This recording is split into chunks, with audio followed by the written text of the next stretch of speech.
Hello investors, welcome back to the channel. My name is Michael Malecki. I am a growth and dividend growth investor.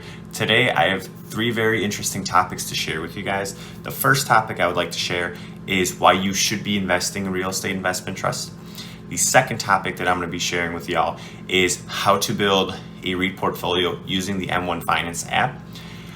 In showing how to build the portfolio, I would like to show you two approaches. I would like to show you using an ETF strategy as well as an individual stock strategy in building this REIT portfolio. And the final topic and the third topic would be my top 10 REITs that I personally like to invest in. So without further ado, let's get started. All right, y'all, let's talk about the why I want you to be investing in real estate investment trust. So if you guys look to my left over here, I'm gonna show you guys a graph. This graph is a graph that was created by JP Morgan Asset Management. And what this graph is going to be showing us, it's going to be showing us a 20-year annualized return by asset class from 1999 to 2019. So starting all the way from the left, you have real estate investment trusts at 11.6%. Then you have gold, which will be 8.6%. Then you have the S&P 500, which is 6.1%. You have a 60-40 split with 60% equities, 40% bonds at a return of 5.6. Then you have a 40-60, 40% equity, 60% bonds with a return of 5.4%. And then you actually have bonds, which is a 5% annualized return. Then you have oil, which is 4.2. Then you have the EAFE, or that's like the total international stock market, at a 3.6% return. Then you have your home value, which is 3.4%.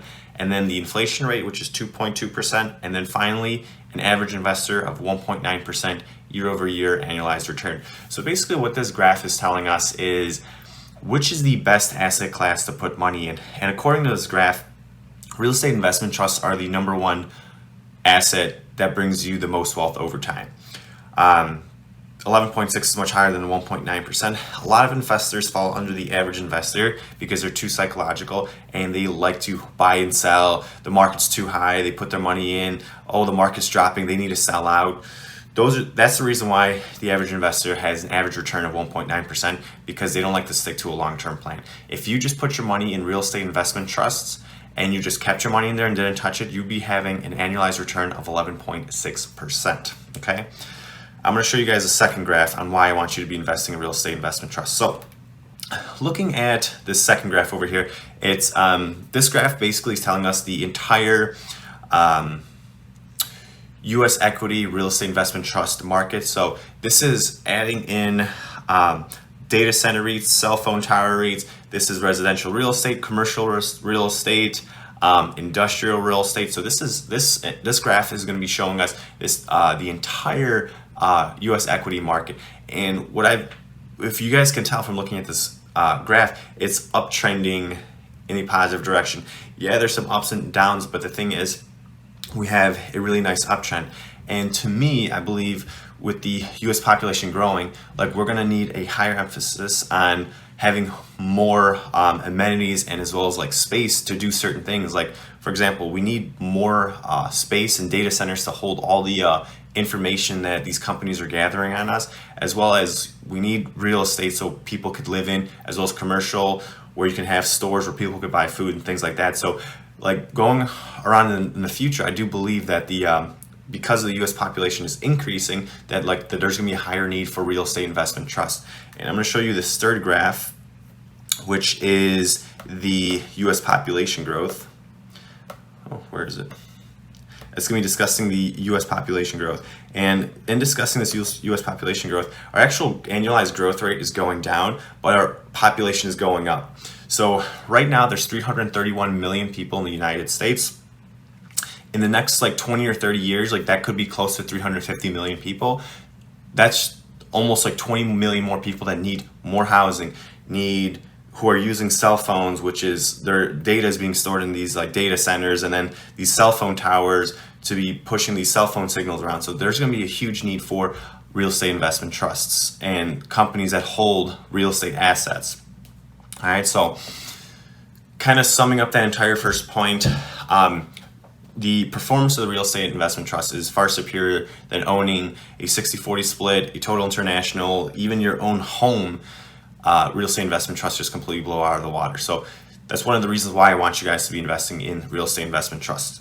All right, so let's be going on to topic number 2 that I would like to share with you guys, and that is how to build a REIT portfolio. So right now I'm using the M1 Finance website. You can also do this on the app on the phone, but I just think it's a little bit easier to use the website. So the first thing that you want to do is when building an M1 Finance portfolio is like you're going to come to this home page. What you're going to do is you're going to go to this research tab. And what you're going to want to do is M1 Finance uses this system called pies. So you can't just necessarily just go on the stock list over here and try picking individual stocks and just adding it right to your portfolio. What you have to do is you have to build something called a pie. And so what you're going to do is you're going to go over here to My Pies, and to build a portfolio with many different holdings in it, what you're going to do is you're going to go over here to this right side and you're going to click Create New Pie. Okay. And so now the screen is going to pop up and it's going to allow you to pick many individual stocks. So the first strategy I want to show you guys in building a REIT portfolio is the more laid back approach, or the ETF approach. And there's basically 2 different holdings that I would prefer that you guys to put in here. So the first holding that I would want you guys to do, so these are the individual stocks. And then because I want to use an ETF portfolio style, I'm going to kind of shy away from the stocks, and then I'm going to be moving over here to funds. So we're going to press on the funds, and the best real estate investment ETF is the VNQ. So I think we have to go to this next page, and it should be somewhere right here. Okay, so here it is. So what you guys are going to pick is you're going to pick this thing. It's called the VNQ, the Vanguard REIT Index Fund. And what this index does is it invests in the US equity, US REIT market. So any REITs that are in the United States, they invest in them. So this is usually my number one approach. Like if you're in the United States, this is the one that I want you to pick. Now, say you're outside of the country and you wanted to build something of your own somewhere else, what I would pick for you then is the VNQI, and that's the international real estate market. So I don't know if it's going to be here, but I'm just going to type it in here. So VNQI. So this is the Vanguard Global ex-US Real Estate Index Fund. So basically what this means is it invests in every country that invests in real estate except the United States. So it shows you all the different holdings and stuff over here. Non-US stocks over 94%. So it's just telling you that this is something that if you were in a foreign country, this is something you can invest in. So if you want to have both US and international real estate market, the entire market, you can just pick both of these and just call it a day, and then there's nothing else you need to do. For me personally, when it comes to real estate, I prefer to invest in just the United States market because I understand the laws a lot better. And to me, I don't know how different countries, they allow for paying out their dividends and stuff like that. So personally, I would actually just stick with the VNQ right here. But if you wanted to have international exposure, you could also just pick that as well. All right, so that is that. So that's a simple real estate investment portfolio just using ETFs. And then basically once you build this portfolio, all you have to do is sit back and just keep adding money and let the market do its thing. So nothing else you need to do with this. Now let's talk about building a portfolio using individual stocks. So there's a couple different parameters that I like to use when building a portfolio using individual stocks. So what we're going to do is we are going to go to this side over here, and for some reason M1 Finance, the real estate investment trusts are under the finance tab. I'm just still trying to figure out why they just don't have a REIT tab, but that's just beyond me. So we're going to press on this finance thing, and then these subcategories pop up, and what we are going to do is we are going to press right here on the real estate investment trust. All right, and this is just going to show a whole bunch of different things. So basically, when building a portfolio, there's a couple different things I look for. The first major thing I like to look for in, and this goes not just for REITs, this goes in any type of stock investing, is the market capitalization. I like to pick large cap stocks, and there's a couple of reasons why. To me, I think they're juggernauts. If you invest in bigger companies, I believe there's a higher probability of that company succeeding versus failing, as well as if you're trying to build this portfolio for cash flow, what you really want to be doing is you want to have a company that pays you money. like there's no speculation. Like you need a company that has great products or offers a very great service, and they need to make money off of it so they can pay you out. If this company is not that good and they're not making a lot of cash flow, why would you be investing in them? Like you want to make sure you're getting paid as well. So like, the company should be rewarding you for owning their stock. So in a sense, I like to pick bigger companies. So the first thing I look at is that market capitalization.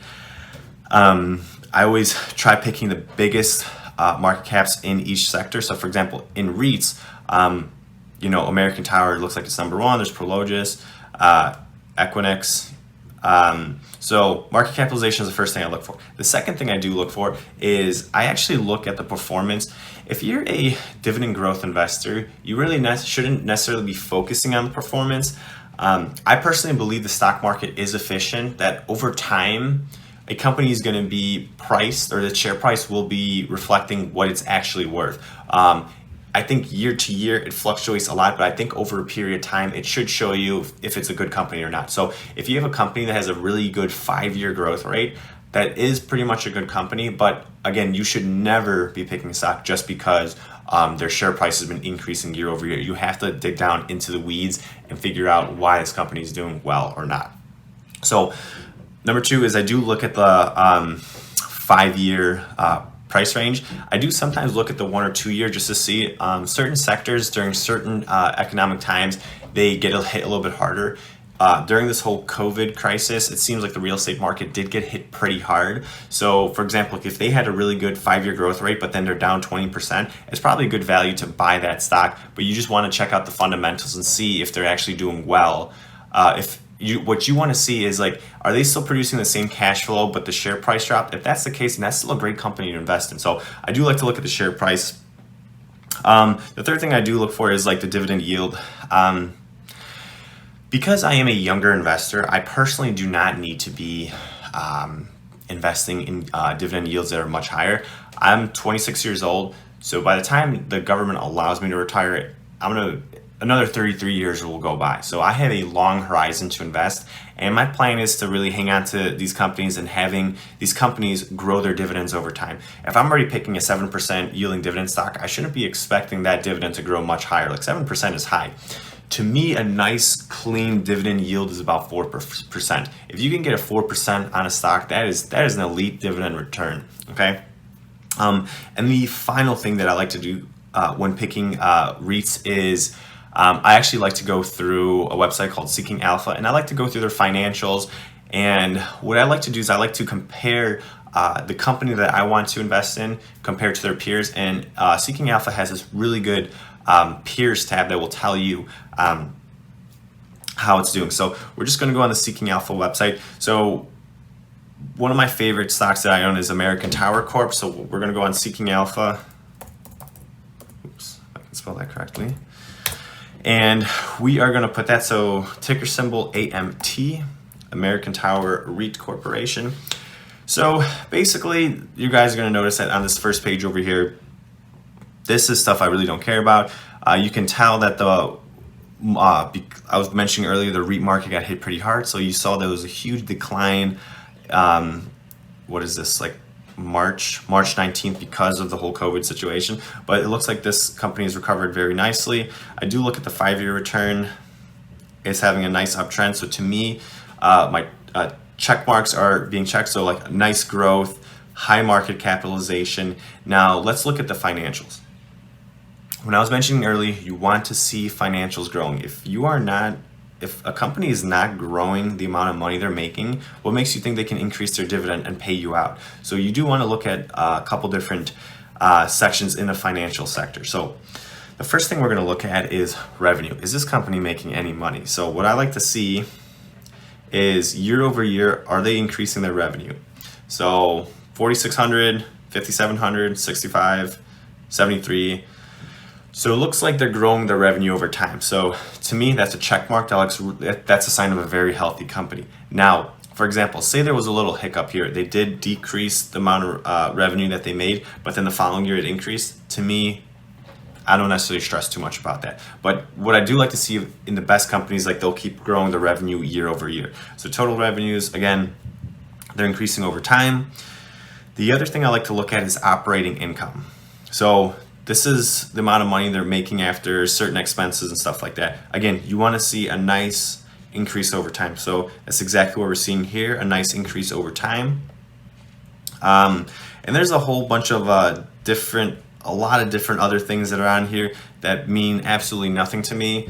I just think that keeping it simple is the most important thing. So like the number one thing, no matter what, is if companies are bringing cash flow. That's the number one thing. Do you want to care about the debt and all these other accounting factors? Maybe you do, but to me, the most important thing is like, are they increasing their revenue and are they making money? So I like to look at the financial statement. The next thing I do like to look at is the dividends. So in American Tower, their dividend yield is 1.68%. Just like I mentioned, I'm not close to retirement at all. Like I have a long life to be working. So to me, this yield is actually perfect. If you're closer to retirement, say you're in your 40s, 50s, 60s, you should really be picking stocks that have about a 3 or 4% dividend yield. Like I would really be straying away from those dividend growth stocks, and I would actually just be focusing more on just the dividend portion where they pay a nice dividend. Like AT&T, like 6% dividend. If you own Iron Mountain for one of the REITs, it has like an 8% dividend yield. Those are companies that you may want to be looking at instead of picking American Tower with such a low yield. Okay, so carrying on, annual payout $4.40. Payout ratio, this is a huge one when it comes to REITs or just any type of dividend investing, is the payout ratio. When you're investing in real estate investment trusts, the way their tax structure works is they pay out 90% of their profits in dividends. This company's paying out 56.34%, so that's awesome. So when picking REITs, usually it's at 90%, and if you have anything under 90%, that's awesome. When you're investing, dividend growth investing in other stocks, like just normal stocks, say in the technology or financials, you want to see the payout ratio about 60% and under. That shows a very healthy payout ratio where these companies could still invest in their company, but also reward the shareholder. So 56.34%, I love that. This is the thing that I love as well. 5-year growth rate, 21.98%. So for the last 5 years, they've been growing their dividend at 21%. That is an elite growth rate, and they've been growing their dividend for 8 years. So these are a lot of good check marks over here, okay? The final thing that I like to check out before pulling the trigger and buying a holding or an investment is I like to compare it to its peers. So in Seeking Alpha, there is this like peers tab over here. If you press on that tab, it's going to compare companies that are very similar to it. So one of the companies that's very similar to American Tower is this company called Crown Castle International. That is also a holding I hold. These other two right here, the Equinix, yep, and then the Digital Realty Trust, these are more data centers, where these two, the American Tower and Crown Castle, they're more cell phone tower REITs. And when comparing the two, I just want to be comparing the two cell phone tower REITs and not the data center REITs, because that's a whole different story. So let's kind of scroll down here and let's talk about a couple different things that I look for. You can tell that I don't pay for the Seeking Alpha Premium because I think it's a little expensive. But if any of you pay for the $20 a month, please let me know how it is, because I'm actually thinking about getting it, but I'm like really cheap when it comes to stuff like that. So if you guys have it, please let me know. I don't care about the trading. I don't care about the valuation. None of this stuff means anything to me. What I care about is the revenue growing. So this is the part that I would like to see. So comparing these two companies, looks like American Tower's growth is year over year is increasing. Their 3 and 5 year compound annual growth rate are both increasing. So I own both of them. It seems like both of them are in the very same ballpark. So for the most part, when investing in a real estate investment trust or any stock in general, if it looks like the competition is about doing the same, they're pretty much great companies.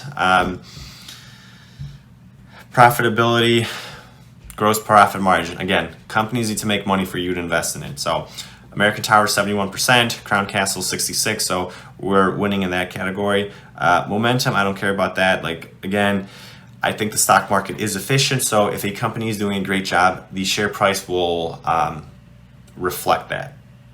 Earning per share, again, these are just a bunch of numbers people create just so that they can talk about stuff. To me, it means nothing. Let's talk about dividends. Forward dividend 1.68. Crown Castle's is a little bit higher, but again, you know, we're paying a dividend. I have a long horizon to be investing in, so I'm not too concerned about that. The 3 and 5 year compound annual growth rate. So again, anything over 7% to me for stocks increasing their dividend yield is fantastic. Tells you how long they've been growing their dividends, so this is really good. So payout ratios, looks like Crown Castle has a higher payout ratio, but they are paying a little bit more in dividends. So I'm sure that American Tower will probably be competitive with that dividend yield if they're increasing their yield at a 20%. Total return, again, I believe the stock market is efficient. It seems that these two companies are great companies and they're increasing their share price over time. And then this is just talking about the income statement, tells you your net profit or net income. This is the balance sheet part that I like to really look at here. So what I like to do is I like to look at total cash compared to how much debt they have. When investing in cell phone tower REITs or even data centers, it costs a lot of money to build these capital expenditures or like these data centers, because you have to have cooling systems, the actual raw materials to build everything together, as well as the immense amount of energy it takes to run these facilities. So there's a much higher capital expense when investing in these companies. So unlike technology, they have really high cash, low debt. In the real estate investment trust, it's high debt, not too much cash on hand because people want to utilize this cash. So looking at the balance sheet, this total cash over here, $2.04 billion in cash, total debt $31 billion. So I really do not like that cash to debt ratio, but at the same time too, with 5G coming out, you do have to, it's very costly to build these 5G towers and to be competitive. Same thing, I would be concerned if American Tower had this high debt, but then their competitor did not. It seems that Crown Castle has pretty similar debt load as well as same cash on hand. So to me, it is okay to invest in it. And then the other thing here is just cash flow statements. I don't necessarily look too much into that either. So that's just a couple things that I like to look for when investing in real estate investment trusts. So just like, let's do a quick recap. Market cap, share price, dividend yield, and then going through the financials, their dividend history, and then comparing it to a peer. So those are a couple different things that I like to do before I like to pull the trigger on actually investing in a real estate investment trust. Now, let's talk about building an individual stock portfolio. So I'm gonna build the individual stock portfolio, and I'm gonna build this portfolio of my top 10 picks. So let's just kind of go through it. So let's go back to my pies. I'm just going to quickly delete this while I'm here because that's the ETF pie. What I want to do is I want to build the individual stock pie or individual REIT pie. So what we're going to do is we're going to go to stocks, which we're at, back to the finance sector. And then we're going to scroll down to the real estate investment trusts. And then what we are going to do is we're going to pick my favorite one. So the first one, American Tower, high market cap. I used to own Prologis, but I wanted to go with WP Carey instead. So we'll chat about that in a second. I like to invest in Equinox. That's a data center REIT. Then Crown Castle, DLR, and then Avalon Bay, Realty Income. And I believe that is all for this page. And also when picking your REITs, again, I like to focus on the large cap marketization. If you're going on pages 3 and 4 looking for like quality stuff, you may not find that. So I like to stick to the first 2 or 3 pages. If you're going on page 3, you're kind of starting to get into the boonies. All right, WP Carey I like, medical properties, Cyrus One, and then Iron Mountain. I believe that's all 10. So basically, that's as simple as building a portfolio. Let's talk about the actual, what is the method to the madness of why I picked these certain things. I'm going to show you guys a graph somewhere over here. In showing this graph, I want to show you guys that going in the future, that there's going to be a huge, what's the word I'm looking for? Advance or strive into data centers. So looking here in 2015, not too much market capitalization data centers. But kind of moving on, right now we're in 2020. Picking these large data centers that I invest in has it's like a small amount, and there's a huge room to grow, especially with a lot of these information technology companies going into AI, cloud computing, and things like that. So going forward, you want to go with what trends are happening, and it seems that data centers as well as cell phone tower REITs are the things you want to be investing in. You want to be investing in the things that are going to make you money. So kind of talking about like breaking down my entire REIT investment plan. I own 2 cell phone tower REITs. So those REITs will be American Tower and Crown Castle International. I own 1 residential real estate REIT, which is Avalon Bay. Then I own 4 data center REITs. So we have Cyrus One as a data center, DLR is a data center, Equinox is a data center, and then finally Iron Mountain. So I do have 4 of them. So 40% of my entire REIT portfolio is investing in data centers. And the reason why I'm heavily investing in data centers in my real estate investment portfolio is because their market outlook looks very good.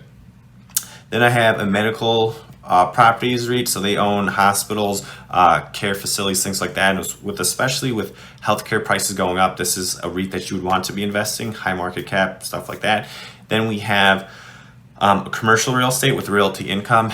This is such an elite stock to own. A lot of dividend investors own it because they do pay monthly dividend stock, but I love owning this stock. And my final and my favorite holding that I have in my real estate investment sector is WPC or WP Carey Incorporated. This is an industrial sector REIT that kind of ventures in many different sectors in the industrial sector. So this is my overall REIT portfolio. So these are my top 10. Hopefully you guys learned something with me discussing why you should be investing in REITs, how to build a portfolio, and yeah, stuff like that. So thank you guys for watching. I really appreciate it, and you guys have a great day.